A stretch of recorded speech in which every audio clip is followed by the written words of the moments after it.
Alright, so this is going to be some weird video quality, but it's like 1 a.m. and I don't want to turn on the lights because then that will make it more likely that I will not be able to sleep. So I'm sure you'll be able to hear me fine, even if you can't really see me, but okay.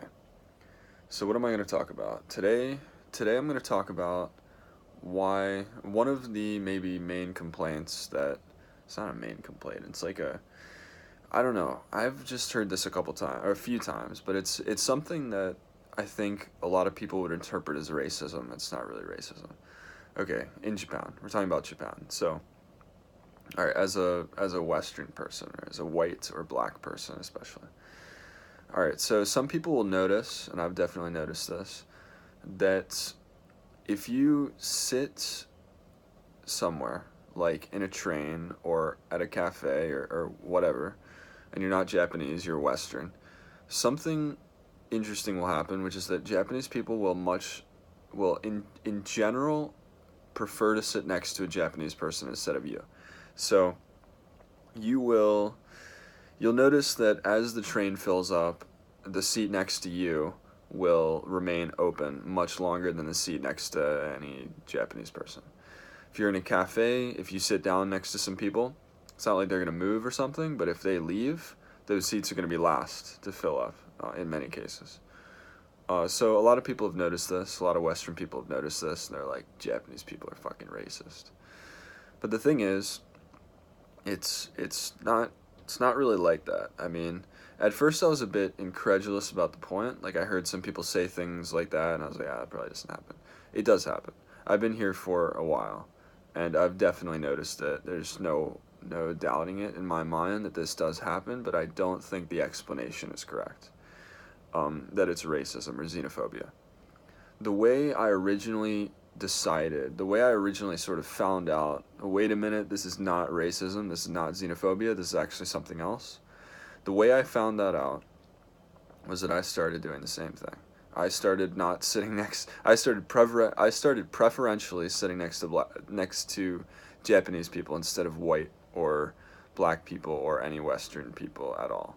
So if there was a seat next to a Western guy and a seat next to a Japanese guy, I'd sit next to the Japanese guy every time. So I started noticing I was doing that. Why am I doing this thing? Am I internalizing some sort of self-hatred? Is this some kind of like self-racism thing? No, no, not at all. I started introspecting what it is that is causing me to do this. So, I tend to try to assimilate into Japanese society and act Japanese. So, in any way I can, basically, any way that seems like there's no reason not to. Um, so, if given two choices and they're both basically all else equal, I will choose to try to act more Japanese, but not consciously necessarily. I try to sort of fall into things subconsciously, just sort of follow the feelings that Japanese people have. So it's not like an autistic thing. Oh, Japanese people make choice X all the time, I'll make it too. It's like, I won't make that choice unless it comes from intuition that I have had installed into me because I'm trying to assimilate emotionally, intuitively, and everything like that. So I found myself, it was like emergent behavior. I don't know if that's the right term, but it was something like that where suddenly I was just doing this thing that I had heard that Japanese people did that was supposed to be racism, and now I'm doing it. So I was like, okay, well, assuming I just assimilated, assuming I just started acting like Japanese people because I'm installing this sort of same kind of feelings and intuitions, why is it that I'm doing this? So I introspected, and it turned out it wasn't internalized hatred against myself. It wasn't internalized self-hatred against fellow whites or something like that, fellow Western people. What it was that Japanese people are normal in Japan and Western people are by default not normal. So because we're not very common here. So, and Japanese people don't like standing out. They don't like doing anything abnormal. They don't like making they just don't like standing out. They don't like making active gestures toward something unusual or something like that. Now I try to explain this, but the thing is, like, Japanese people are not very they're not as straightforward verbally as many other cultures, like Korean culture or American culture, German culture, whatever. They're pretty straightforward in a lot of ways, but you have to read between the lines in order to know what they meant. So that's just a bit of an aside or a background thing, but the point is basically, the point is that slight subtle things in Japan mean a lot. You know, like if somebody wants to talk to you in Japan, it's not as talk to you like what's an example? I don't know. Like if somebody wants something, they will often gesture toward it subtly, and you're supposed to sort of notice that that's what they meant.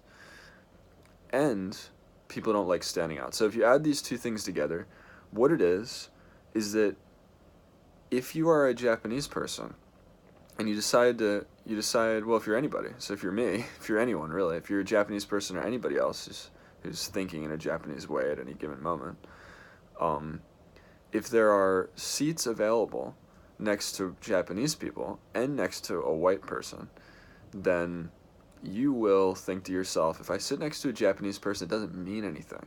It's normal. It's nothing. It's just you made no choice at all. It's nothing at all, if you know what I mean. But if you sit next to a white person, then it's like you went out of your way to sit next to the white person, because it's like that's not normal. Not an everyday thing.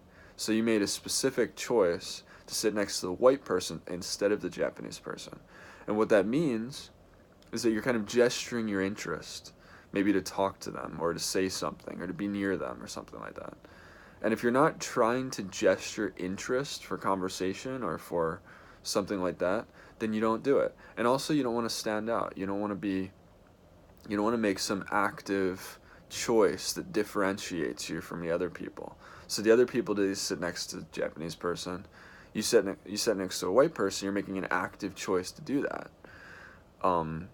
So if it's a Japanese person, oh, maybe they're interested in foreigners or something. Or if it's me, it's like, oh, the two Americans gravitated toward each other, or the two white people gravitated toward each other. I wonder if they're gonna become friends because they're from the same country, or something like that. So anyway, if I do want to talk, if I see some white guy sitting in a cafe, and I'm like, you know what, I'd like to speak some English with a white person right now. That person looks interesting. Maybe I will sit next to them, but it would be an active choice to do so. And usually, I'm trying to sort of fly under the radar just intuitively. I just don't. I feel sort of the normal. I try to feel. I try to. I've tried to assimilate, and I think I've developed a lot of the normal feelings. So one of them is that. One of them is to internalize racism against myself. Not really. It's one of them is exactly as I explained. So yeah, Japanese people are not racist because they do that. They're operating under a certain cultural framework that is not normal in the West, but is normal here. And I think a lot of the things that Japanese people do that come off as racist are not racist. There's something like this. It's some kind of explanation like this usually. But you need to know the culture before you can know what it is.